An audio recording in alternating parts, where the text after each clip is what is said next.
Hello friends, ನಮಸ್ಕಾರ. ಮನೆಯಲ್ಲೇ ಕೂತ್ಕೊಂಡು ಹಣ ಗಳಿಸೋದು ಹೇಗೆ, ಅದು ವಿತೌಟ್ ಇನ್ವೆಸ್ಟ್ಮೆಂಟ್ ಹಣ ಗಳಿಸೋದು ಹೇಗೆ ಅಂತ ಗೊತ್ತಾ ನಿಮಗೆ? ಗೊತ್ತಿಲ್ಲ ಅಂದರೆ ಪರವಾಗಿಲ್ಲ. ಈ ವಿಡಿಯೋದಲ್ಲಿ ನಾನು ನಿಮಗೆ ವಿತೌಟ್ ಇನ್ವೆಸ್ಟ್ಮೆಂಟ್ ಹಣ ಗಳಿಸೋದು ಹೇಗೆ ಅಂತ ಈ ವಿಡಿಯೋ ಮೂಲಕ ನಿಮಗೆ ತಿಳಿಸ್ಕೊಡ್ತೀನಿ. ಎಲ್ಲೂ ಸ್ಕಿಪ್ ಮಾಡ್ದೇನೆ ವಿಡಿಯೋನ ಪೂರ್ತಿ ಮುಗಿಯೋವರೆಗೂ ನೋಡಿ. ಹಣ ಗಳಿಸೋಕೆ ಏನು ಬೇಕು ಅಂತೀರಾ? ಒಂದು ಮೊಬೈಲು, ಸ್ಮಾರ್ಟ್ ಫೋನ್ ಇದ್ದರೆ ಸಾಕು ರೀ. ಓಕೆ, ಡಿಸ್ಕ್ರಿಪ್ಷನಲ್ಲಿ ಲಿಂಕ್ ಕೊಟ್ಟಿರ್ತೀನಿ. ಸೊ ಅದ್ರ ಮೇಲೆ ಕ್ಲಿಕ್ ಮಾಡಿ ನೀವು ಅಕೌಂಟ್ನ ಓಪನ್ ಮಾಡ್ಕೋಬೇಕಾಗುತ್ತೆ. ಅದು ಹೇಗೆ ಅಂತ ಈ ವಿಡಿಯೋ ಮೂಲಕ ಫುಲ್ ಎಲ್ಲಾನು ಸ್ಟೆಪ್ ಬೈ ಸ್ಟೆಪ್ ತೋರಿಸ್ತೀನಿ. ವಿಡಿಯೋ ಸ್ಕಿಪ್ ಮಾಡ್ದೇನೆ ನೋಡಿ. ವಿಡಿಯೋ ಶುರು ಮಾಡೋಕ್ಕೂ ಮುಂಚೆ ನೀವೇನಾದರೂ ಫಸ್ಟ್ ಟೈಮ್ ನಮ್ಮ ಯೂಟ್ಯೂಬ್ ಚಾನಲ್ ನೋಡ್ತಾ ಇದ್ರೆ ಕೆಳಗಡೆ ಇರೋ ಸಬ್ಸ್ಕ್ರೈಬ್ ಬಟನ್ ಕ್ಲಿಕ್ ಮಾಡಿ, ಪಕ್ಕದಲ್ಲಿರೋ ಬೆಲ್ ಬಟನ್ ಪ್ರೆಸ್ ಮಾಡಿ ನೋಟಿಫಿಕೇಶನ್ ಆನ್ ಮಾಡ್ಕೊಳ್ಳಿ. ಓಕೆ ಫ್ರೆಂಡ್ಸ್, ಮತ್ತೇನೆ ತಡ, let's get into the video. ಕೆಳಗಡೆ ಕೊಟ್ಟಿರೋ ಲಿಂಕ್ನ ಕ್ಲಿಕ್ ಮಾಡಿದ ತಕ್ಷಣ ಡಿಸ್ಕ್ರಿಪ್ಷನಲ್ಲಿ ಒಂದು ಲಿಂಕ್ ಕೊಟ್ಟಿದ್ದೀನಿ. ಅದರ ಮೇಲೆ ಕ್ಲಿಕ್ ಮಾಡಿದ ತಕ್ಷಣ ಹಿಂಗೆ ಪ್ಲೇ ಸ್ಟೋರ್ಗೆ ಕರ್ಕೊಂಡೋಗುತ್ತೆ. ನೀವು ಈ ಆ್ಯಪ್ನ ಡೌನ್ಲೋಡ್ ಮಾಡ್ಕೊಳ್ಳಿ, ಇನ್ಸ್ಟಾಲ್ ಮಾಡ್ಕೊಳ್ಳಿ. ಆಪ್ ಸ್ಟಾಕ್ ಅಂತ ಇದ್ರ ಹೆಸರು. ನೀವು ಇದರಿಂದ ನೀವು ಒಂದು ದಿನಕ್ಕೆ ಒಬ್ಬರನ್ನ ರೆಫರ್ ಮಾಡಿದರೆ 400ಇಂದ 700ವರೆಗೂ ಹಣ ಸಂಪಾದನೆ ಮಾಡ್ಬೋದು. ಆಮೇಲೆ ಈ ಥರ ಬರುತ್ತೆ ಇಂಟರ್ಫೇಸು. ಓಪನ್ ಮಾಡ್ಕೊಳ್ಳಿ. ಓಕೆ, ಇವಾಗ ಇಲ್ಲಿ ಲೆಟ್ಸ್ ಗೆಟ್ ಸ್ಟಾರ್ಟೆಡ್ ಅಂತ ಇದೆ. ಸೊ ನಿಮ್ಮ ನಂಬರ್ ಹಾಕಬೇಕು. ನಂಬರ್ ಹಾಕಿದ ತಕ್ಷಣ OTP ಬರುತ್ತೆ ನಿಮ್ಮ ನಂಬರ್ಗೆ. ಆ OTPನ ಹಾಕಿ ಕಂಟಿನ್ಯೂ ಕೊಡಿ. ನೆಕ್ಸ್ಟು ಒಂದು ಪಿನ್ ಕ್ರಿಯೇಟ್ ಮಾಡ್ಕೋಬೇಕು, ಹೊಸ ಪಿನ್ನು 6 ನಂಬರ್ದು. ಅದನ್ನ ಎಂಟರ್ ಮಾಡಿ. ಎಂಟರ್ ಮಾಡಿದ ತಕ್ಷಣ ಇಂಟರ್ಫೇಸು ಈ ಥರ ಬರುತ್ತೆ. ಇವಾಗ ಅಕೌಂಟ್ ಅಂತ ಇದೆಯಲ್ಲ, ಅಲ್ಲಿ ಕ್ಲಿಕ್ ಮಾಡಬೇಕು. ಅಕೌಂಟ್ ಮೇಲೆ ಅಕೌಂಟ್ ಅಂತ ತೋರಿಸ್ತಾ ಇದೆಯಲ್ಲ, ಅಲ್ಲಿ ಕ್ಲಿಕ್ ಮಾಡಿ. ಓಕೆ, ನೆಕ್ಸ್ಟು ಕಂಟಿನ್ಯೂ ಅಂತ ಕೊಡಿ. ಲೆಟ್ಸ್ ಗೆಟ್ ಬಿಗಿನ್ ಅಂತ ಇದೆ. ಲೆಟ್ಸ್ ಬಿಗಿನ್ ಅಂತ ಇದೆಯಲ್ಲ, ಅಲ್ಲಿ ಕ್ಲಿಕ್ ಮಾಡಬೇಕು. ನೆಕ್ಸ್ಟು ಯಾವುದ್ಯಾವುದು ಏನೇನು ಡಾಕ್ಯುಮೆಂಟ್ಸ್ ಬೇಕು ಅಂತ ಇಲ್ಲೇ ಕೊಟ್ಟಿರುತ್ತೆ. ಸೊ ಒಂದು ಸಲ ರೀಡ್ ಮಾಡಿ.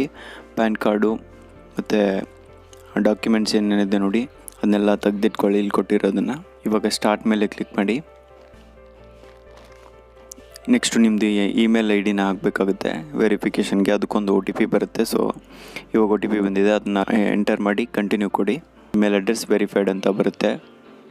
ಇವಾಗ ನಿಮ್ಮದು ಪ್ಯಾನ್ ಕಾರ್ಡ್ ನಂಬರು ಮತ್ತು ನಿಮ್ಮದು ಪ್ಯಾನ್ ಕಾರ್ಡ್ ಮೇಲೆ ಇರೋ ಡೇಟ್ ಆಫ್ ಬರ್ತು ಕರೆಕ್ಟಾಗಿ ಹಾಕಬೇಕು. ಇವಾಗ ನಾನು ಎಂಟರ್ ಮಾಡಿದ್ದೀನಿ ಮತ್ತು ಇವಾಗ ಕಂಟಿನ್ಯೂ ಕೊಟ್ಟಿದ್ದೀನಿ. ನೆಕ್ಸ್ಟು ಈ ಥರ ಇಂಟರ್ಫೇಸ್ ಬರುತ್ತೆ. ಕಂಟಿನ್ಯೂ ಕೊಟ್ಟ ಮೇಲೆ ಎಲ್ಲ ನೀವು ಒಂದು ಸರಿ ಕನ್ಫರ್ಮ್ ಮಾಡ್ಕೊಳ್ಳಿ ಅದೇನಾ ಅಂತಂದು. ನೆಕ್ಸ್ಟು ಇವಾಗ ಟ್ರೇಡಿಂಗ್ ಎಕ್ಸ್ಪೀರಿಯೆನ್ಸು ನಿಮ್ಮದು ಲೆಸ್ ದನ್ 1 year ಅಂತ ಹಾಕಿ ಇವಾಗ ಫಸ್ಟ್ ಮಾಡ್ತಾ ಇರ್ತೀರಾ. So annual income below 1 lakh ಅಂತ ಹಾಕಿ. ಇವರ ಆಕ್ಯುಪೇಷನ್ನು ನೀವು ಸ್ಟೂಡೆಂಟ್ ಆದರೆ ಸ್ಟೂಡೆಂಟು ಇಲ್ಲಿ ನೋಡ್ಕೊಳ್ಳಿ. ರಿಟೈರ್ಡ್ ಆಗಿದ್ದರೆ retired, housewife, police sector ಇದರಲ್ಲಿ ಯಾವುದಿದೆ ನೋಡಿ ಅದನ್ನ ಹಾಕಿ. ನಾನು ಸ್ಟೂಡೆಂಟ್ ಅಂತ ಹಾಕಿದ್ದೀನಿ. ಸೊ ಕಂಟಿನ್ಯೂ ಕೊಡ್ತಿದ್ದೀನಿ. ನೆಕ್ಸ್ಟ್ ನಿಮ್ಮದು ಜೆಂಡರ್ ಯಾವುದು ಮತ್ತು ನಿಮ್ಮದು ಮಟೀರಿಯಲ್ ಸ್ಟೇಟಸ್ಸು ಅಂದರೆ ಮದುವೆ ಆಗಿದೆಯಾ ಇಲ್ವಾ, ಸಿಂಗಲ್ ಇದ್ದೀರಾ ಅಂತಂದು ಹಾಕಬೇಕು. ಮೇಲ್ ಅಂತ ಹಾಕಿ. ಮೇಲಿದ್ದರೆ ಮೇಲ್ ಹಾಕಿ, ಫೀಮೇಲ್ ಇದ್ದರೆ ಫೀಮೇಲ್ ಹಾಕಿ. ನಾನು ಇವಾಗ ಬೇರೆಯವ್ರನ್ನ ಮಾಡ್ತಾಯಿದ್ದೀನಿ, ನಮ್ಮ ಸಿಸ್ಟರ್ದು. ಸೊ ಅದಕ್ಕೆ ನಾನು ಫೀಮೇಲ್ ಹಾಕಿದ್ದೀನಿ ಇಲ್ಲಿ. Material status single. Okay, next. Okay, ಇದನ್ನು ಒಂದು ಸರಿ ರೀಡ್ ಮಾಡಿ. ಲಿಟಲ್ ಬಿಟ್ ಮೋರ್ ಅಂತ. I pay my tax in India. ಹೌದು, ಅದ್ರ ಮೇಲೆ ಕ್ಲಿಕ್ ಮಾಡಿ, ಟಿಕ್ ಮಾಡಿ. I am not political expert. Okay, ಇದನ್ನು ಟಿಕ್ ಮಾಡಿ. I accept terms and condition. Okay, tick ಮಾಡಿ ಮತ್ತು ಕಂಟಿನ್ಯೂ ಕೊಡಿ. ಇವಾಗ ನೆಕ್ಸ್ಟು ನಿಮ್ಮದು ಸಿಗ್ನೇಚರು ಇಲ್ಲಿ ಡಿಜಿಟಲ್ ಸಿಗ್ನೇಚರ್ ಮಾಡಬೇಕಾಗುತ್ತೆ. ಅದ್ರ ಮೇಲೆ ಕ್ಲಿಕ್ ಮಾಡಿ ಸಿಗ್ನೇಚರ್ ಮಾಡಿ. ನೆಕ್ಸ್ಟ್ ಈ ಥರ ಇಂಟರ್ಫೇಸ್ ಬರುತ್ತೆ. ಅಲ್ಲಿ ನಿಮ್ಮ ಅಡ್ರೆಸ್ ಕೊಟ್ಟಿರುತ್ತೆ, ಅದನ್ನು ಒಂದು ಸರಿ ಚೆಕ್ ಮಾಡ್ಕೊಳ್ಳಿ. ಪ್ರೊಸೀಡ್ ಕೊಡಿ, ಚೆಕ್ ಮಾಡಿ. ನೆಕ್ಸ್ಟು ಈ ಥರ ಇಂಟರ್ಫೇಸ್ ಬರುತ್ತೆ. ಅಂದರೆ ನಿಮ್ಮದು ಸೆಲ್ಫಿ ಕೇಳುತ್ತೆ. ಓಕೆ, ಕ್ಲಿಕ್ ಮಾಡಿ, ಅಲೋ ಮಾಡಿ ಮತ್ತು ಅಲೋ ಮಾಡಿ. ಓಕೆ, ಗಾಟ್ ಇಟ್ ಮೇಲೆ ಕ್ಲಿಕ್ ಮಾಡಿ. ಒಂದು ಸೆಲ್ಫಿ ತೊಗೊಳ್ಳಿ. ಮುಖ ಕ್ಲೀನಾಗಿ ಕಾಣಬೇಕು. ಬೆಳಕಿರೋ ಕಡೆಯಿಂದನೇ ಫೋಟೋ ತೊಗೊಳ್ಳಿ. ಫೋಟೋ ತೊಗೊಂಡು ನೆಕ್ಸ್ಟು ಪ್ರೊಸೀಡ್ ಕೊಡಿ. ಕಂಟಿನ್ಯೂ ಮಾಡಿ. ಕಂಟಿನ್ಯೂ ಕೊಟ್ಮೇಲೆ ಇಲ್ಲಿ ನಿಮ್ಮದು ಅಕೌಂಟ್ ನಂಬರು, ಬ್ಯಾಂಕ್ ಡೀಟೇಲ್ಸ್ ಎಲ್ಲ ಕೇಳುತ್ತೆ. ಅಂದರೆ ಅವರು ನಿಮಗೆ ಅಮೌಂಟ್ ಹಾಕ್ತಾರಲ್ಲ, ಸೊ ಅದಕ್ಕೆ ಬರುತ್ತೆ. ಇವಾಗ ಕರೆಕ್ಟಾಗಿ ಇದನ್ನ ನೋಡಿಕೊಂಡು ನೀವು ಎಂಟರ್ ಮಾಡಬೇಕು. ಎಲ್ಲ ಕರೆಕ್ಟಾಗಿ ನೋಡಿಕೊಂಡು ಎಂಟರ್ ಮಾಡಿ ನೆಕ್ಸ್ಟ್ ಕೊಡಿ. IFSC ಕೋಡು ಮತ್ತು ಎಂಟರು, ಇವರ ಅಕೌಂಟ್ ನಂಬರು ಮತ್ತು ಬ್ಯಾಂಕ್ ಯಾವುದು ಅದೆಲ್ಲ ಕ್ಲಿಕ್ ಮಾಡಿ. ನಾನು ಕ್ಲಿಕ್ ಮಾಡ್ಕೊಂಡಿದ್ದೀನಿ. ಇವಾಗ ನೆಕ್ಸ್ಟ್ ಕಂಟಿನ್ಯೂ ಅಂತ ಕೊಡ್ತಾಯಿದ್ದೀನಿ. ನೆಕ್ಸ್ಟು ಇಂಟರ್ಫೇಸ್ ಈ ಥರ ಬರುತ್ತೆ. ಲಿಮಿಟೆಡ್ ಪೀರಿಯಡ್ ಆಫರ್ ಅಂತ. ಓಕೆ, ಕಂಟಿನ್ಯೂ ಅಂತ ಕೊಡಿ. ಇಲ್ಲೇನೋ ಮತ್ತೇನು ಟಿಕ್ ಮಾಡೋ ಇದೇ ಇರಲ್ಲ, ನೆಸೆಸರಿ ಇಂಟರ್ಫೇಸ್ ಬರುತ್ತೆ. ಇವಾಗ ಕ್ಲೇಮ್ ಏರ್ ಫ್ರೀ ಸ್ಟಾಕ್ಸ್ ಅಂತ ಇದೆ, ಅದ್ರ ಮೇಲೆ ಕ್ಲಿಕ್ ಮಾಡ್ಕೊಳ್ಳಿ.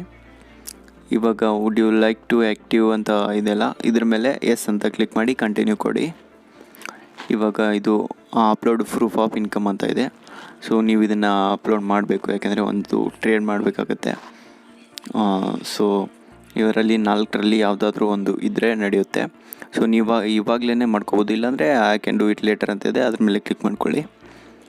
ಆ್ಯಡ್ ಲೆಟರ್ ಅಂತ ನಾಮಿನೀಸ್ ಆ್ಯಡ್ ಮಾಡಬೇಕಂದ್ರೆ ಅದನ್ನು ಆ್ಯಡ್ ಲೆಟರ್ ಅಂತ ಮಾಡ್ಕೊಳ್ಳಿ. ಸೈನ್ ಅಪ್ ಅಪ್ಲಿಕೇಶನ್ ಅಂದರೆ ಇದು sign your application with Aadhaar card link ಮಾಡಬೇಕು. ಆಧಾರ್ ಕಾರ್ಡ್ ನಂಬರ್ನ ಹಾಕ್ಬಿಟ್ಟು ಈ ಸೈನ್ಗೆ ತೊಗೊಳುತ್ತೆ. ಈ ಸೈನ್ ಮಾಡಲೇಬೇಕು, ಅಂದರೆ ಸೇಫಾಗಿರುತ್ತೆ ನಿಮ್ಮದು ಎಲ್ಲ ನಿಮ್ಮ ಇನ್ಫಾರ್ಮೇಷನ್ ಎಲ್ಲ ಸೇಫಾಗಿರುತ್ತೆ. ಸೊ ಇವಾಗ ಎಂಟರ್ ಮಾಡಿದ್ದೀನಿ, ಈ ಥರ ಬರುತ್ತೆ ನಿಮ್ಮ ಹೆಸರು ಮತ್ತು ಅದು ಒಂದು ನಂಬರ್ ಬರುತ್ತೆ. ಓಕೆ, ಇಲ್ಲಿ ಟಿಕ್ ಮಾಡಿಬಿಟ್ಟು ಸಬ್ಮಿಟ್ ಮೇಲೆ ಕ್ಲಿಕ್ ಮಾಡಿ. ಇವಾಗ ಆಧಾರ್ ಕಾರ್ಡ್ ಈ ಸೈನ್ಗೆ ತೊಗೊಂಡೋಗುತ್ತೆ. ಸೊ ಇಲ್ಲಿ ನೀವು ನಿಮ್ಮದು ಆಧಾರ್ ಕಾರ್ಡ್ ನಂಬರ್ ಹಾಕಬೇಕು. ನಂಬರ್ ಹಾಕಿ ಸೆಂಡ್ ಒ ಟಿ ಪಿ ಅಂತಿದೆ, ಅಲ್ಲಿ ಕ್ಲಿಕ್ ಮಾಡಬೇಕಾಗತ್ತೆ. ಇವಾಗ send O T P click ಮಾಡಿದ ತಕ್ಷಣ ಒಂದು ಒ ಟಿ ಪಿ ಬರುತ್ತೆ ನಿಮಗೆ ನಿಮ್ಮ ನಂಬರ್ಗೆ. ಆ ಒ ಟಿ ಪಿನ ಎಂಟರ್ ಮಾಡಿ. ಇಲ್ಲಿ ಒ ಟಿ ಪಿ ಎಂಟರ್ ಮಾಡಿ ಒ ಟಿ ಪಿ ವೆರಿಫೈ ಮಾಡಬೇಕು. ಬಂತು ನೋಡಿ, ಟೈಪ್ ಮಾಡಿ ವೆರಿಫೈ ಮಾಡಬೇಕಾಗುತ್ತೆ. ಒ ಟಿ ಪಿನ ವೆರಿಫೈ ಮಾಡಬೇಕು. ಅಂದರೆ ಒಂಥರ KYC ಮಾಡ್ದಂಗೆ ಇದು. KYC ಮಾಡಬೇಕು. ವೆರಿಫೈ ಒ ಟಿ ಪಿ ಮೇಲೆ ಕ್ಲಿಕ್ ಮಾಡಿ. ಮತ್ತು ಪ್ರೊಸೆಸಿಂಗ್ ಆಗುತ್ತೆ ಇವಾಗ. ಓಕೆ, ಇವಾಗ ನೀವು ಅದನ್ನು ಡಾಕ್ಯುಮೆಂಟ್ನ ನೀವು 5 ಸೆಕೆಂಡಲ್ಲಿ ಕ್ಲೋಸ್ ಆಗುತ್ತೆ. ಸೊ ಅದನ್ನು ನೀವು ಡೌನ್ಲೋಡ್ ಕೂಡ ಮಾಡ್ಕೋಬೋದು. ಅಪ್ಲಿಕೇಶನ್ ಸಬ್ಮಿಟೆಡ್ ಅಂತಿದೆ. ಇಲ್ಲಿ ಅಂಡರ್ ರಿವ್ಯೂ ಅಂತ ಇದೆ, ಅಂದರೆ ನೀವು ಇವಾಗ ಅಪ್ಲಿಕೇಶನ್ನ ಸಬ್ಮಿಟ್ ಮಾಡಿದ್ದೀರಾ. ಸೊ ಅವರು ಅದನ್ನು ರಿವ್ಯೂ ಮಾಡೋಕ್ಕೆ ಒಂದು 2ರಿಂದ 4 ಅವರ್ ತೊಗೊತಾರೆ. ಒಂದೊಂದು ದಿನ 24 ಅವರ್ಸು, ಇಲ್ಲ 2 ದಿನ ಹಿಂಗೂ ತೊಗೊಂಡಿರ್ತಾರೆ ವರ್ಕಿಂಗ್ ಡೇಸ್ ಇದ್ದರೆ.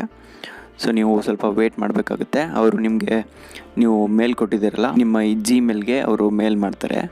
ಪಾಸ್ವರ್ಡ್ ಮತ್ತು ಯೂಸರ್ ಐ ಡಿನ ಅವರು ರಿವ್ಯೂ ಮಾಡಿದ ಮೇಲೆ ನಿಮಗೆ ಮೇಲ್ ಮೂಲಕ ಕಳಿಸ್ತಾರೆ. ಸೊ ಅವಾಗ ನೀವು ಅದನ್ನು ಹಾಕ್ಬಿಟ್ಟು ಈ ಆ್ಯಪಲ್ಲಿ ಸ್ಟಾಕ್ ಆ್ಯಪಲ್ಲಿ ನೀವು ಆಮೇಲೆ ಅದನ್ನು ಲಾಗಿನ್ ಮಾಡಿಕೊಂಡು ಮುಂದೆ ನೀವು ರೆಫರ್ ಆ್ಯಂಡ್ ಅರ್ನ್ ಮಾಡ್ಕೋಬೋದು. ಮುಂದೆ ಯಾವ ಥರ ಅರ್ನ್ ಮಾಡೋದು ಅಂತ ನಾನು ನೆಕ್ಸ್ಟ್ ವೀಡಿಯೋದಲ್ಲಿ ತಿಳಿಸ್ಕೊಡ್ತೀನಿ. ನಿಮ್ಗೇನಾದರೂ ಡೌಟ್ಸ್ ಇದ್ದರೆ ಕಮೆಂಟ್ನಲ್ಲಿ ಕಮೆಂಟ್ ಮಾಡಿ. ನಿಮ್ಗೇನಾದರೂ ಈ ವಿಡಿಯೋ ಇಷ್ಟ ಆಗಿದ್ದರೆ ಲೈಕ್ ಮಾಡಿ, ಶೇರ್ ಮಾಡಿ, ಸಬ್ಸ್ಕ್ರೈಬ್ ಮಾಡಿ ಮತ್ತು ಅರ್ನ್ ಮಾಡಿ. ಇಷ್ಟೇ ವಿಡಿಯೋ ಮುಗಿಸ್ತಾ ಇದ್ದೀನಿ. ಜೈ ಹಿಂದ್, ಜೈ ಕರ್ನಾಟಕ.